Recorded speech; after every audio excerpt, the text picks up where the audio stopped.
ജാൻമണി കട്ടക്കലിപ്പിലാണ് മക്കളെ, കട്ടക്കലിപ്പിലാണ്.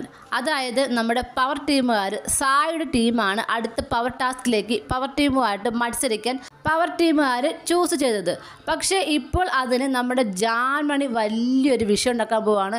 വലിയ വിഷയമായി മാറൊന്ന് കണ്ടെന്ന് അറിയാം. എന്തായാലും തവിക്കാൻ വേണ്ടി നമ്മുടെ ജാൻമണി ഒന്ന് തവിച്ചു കൊടുക്കാൻ വേണ്ടിയിട്ട് പൂജയും അതുപോലെ തന്നെ ശരണ്യൊക്കെ ഭയങ്കരമായിട്ട് ഉപദേശിക്കുന്നു കേട്ടോ.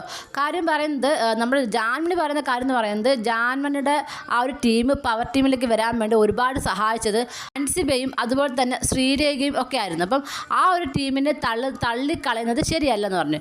മാത്രമല്ല സായുടെ ടീം കഴിഞ്ഞ പ്രാവശ്യം ഗബ്രിയുടെ ടീമിനെയാണ് ആ ഒരു വടംവലി ടാസ്കിൽ സപ്പോർട്ട് ചെയ്തത്.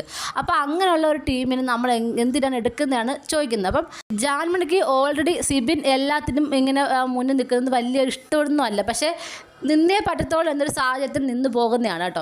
കാര്യം ഗബ്രിക്കും ജാസ്മിനും എതിരെ ഗെയിം കളിക്കുന്നു, ഇവർക്ക് ഇവിടെ നിൽക്കണം എന്നുള്ള രീതിയിലൊക്കെയാണ് ഈ സിബിൻ പറയുന്നത് കേട്ട് നിൽക്കുന്നത്. അപ്പം എല്ലാ കാര്യത്തിനും അവർ മാത്രം തീരുമാനം എടുക്കുമ്പോൾ ജാൻമണി ആളാരാ നമുക്കറിയാമല്ലോ. അതുകൊണ്ട് തന്നെ ഇപ്പം ജാൻമണി ഈ ഒരു കാര്യം പ്രശ്നം ഉണ്ടാക്കുകയാണ് കേട്ടോ. പക്ഷെ എന്തായാലും ജാൻമണി പറഞ്ഞ് മനസ്സിലാക്കി കൊടുക്കുന്നുണ്ട്. ഈ ഒരു ടീം വന്നു കഴിഞ്ഞാൽ, അതായത് സായുടെ ടീം വന്നു കഴിഞ്ഞാൽ നമുക്ക് ഗുണമാണ്, മറ്റു രണ്ട് ടീം വന്നുള്ള പ്രശ്നങ്ങൾ എന്തൊക്കെയാണെന്നൊക്കെ പറഞ്ഞു കൊടുക്കുകയാണ് കേട്ടോ. പക്ഷെ എന്തായാലും ജാൻമണിയുടെ കാര്യങ്ങൾ മറ്റുള്ളവർ അനുസരിക്കണം, പറയുന്നതെല്ലാം കേൾക്കണം എന്നുള്ള കാര്യം എപ്പോഴും ഉണ്ട്. അത് നടക്കുന്നില്ല എന്നൊരു ദേഷ്യം ജാൻമണിക്ക് ഉണ്ട് കേട്ടോ. ഇനി ആ ഒരു ദേഷ്യം എന്തായി മാറുമെന്ന് മാത്രം കണ്ടറിഞ്ഞാൽ മതി.